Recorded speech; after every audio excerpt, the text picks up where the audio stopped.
Tay kita kisim tadi kayaknya sampai tang babar nanti harus pasan foto rai. Ini jurung rare tay ta. Benar. Si way back ini. Bang man. Hello. So once again today page and then welcome back to my YouTube channel Prolog. Ni mentah tiba shit peladam. So I can tengok no.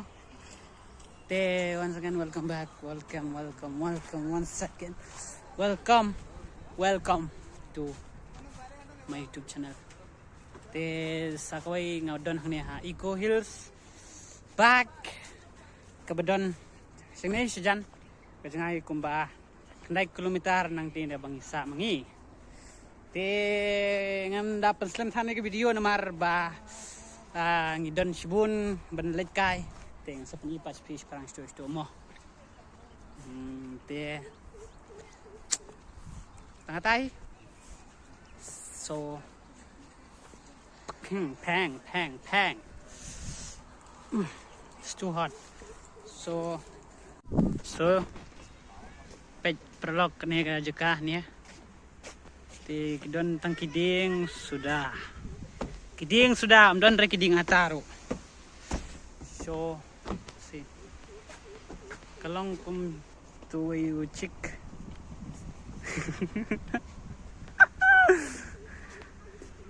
tepet so i check jungye pej bhabri bha nice to pej Prolog ini kalantiannya ni itanan badai to kita lihat kita you pej itu look at that, wow, it's very nice.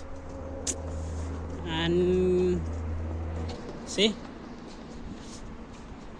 actually we came from there, from that side, that that's entrance no there, so we go around here there, so it's really light. We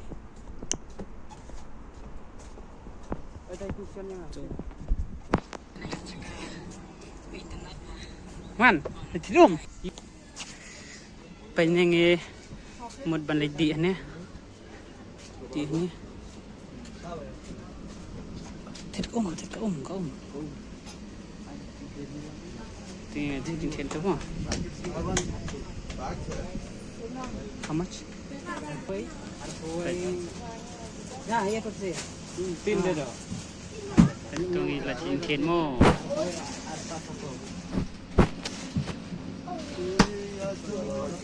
पैसा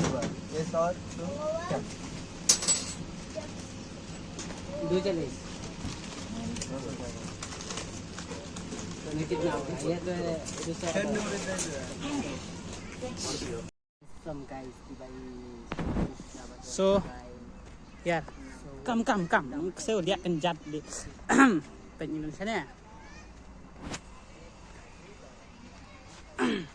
pejakaru pengat bahadai pej ketik kikun siar tu you guys nampak Meghalaya. So see we have this pej hati ni basit pelat te ngam nang shoot ban lek ngam no pej te kan thai sa tai te ong no kan ni ka jaka kalong ba best bahana mar kalong it's fresh. I think kalong fresh kalong pengat bahadai namar entah babun kiding keset te kalong best good for there. I'll show you around.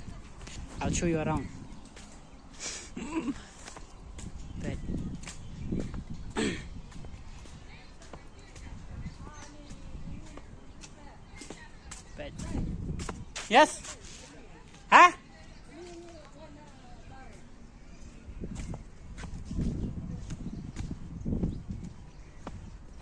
nih. Ganyan ang tiba. Chatay. Nanti bra namar bang am jupo yang am jupo. Kalong kumno kalong bahabit. Kalong bay tenan namar ko ba pengaruh ka tayo jaka kalong fresh. Wow, look. Tay kita Desember kayo. Sampai tang babaero tay aras pasan po taray. Hindi jurong rare tay ta. Ano? Tay si way bahir ini. Tulat haj. Itu teh. Nanti pet kenen jekah nih.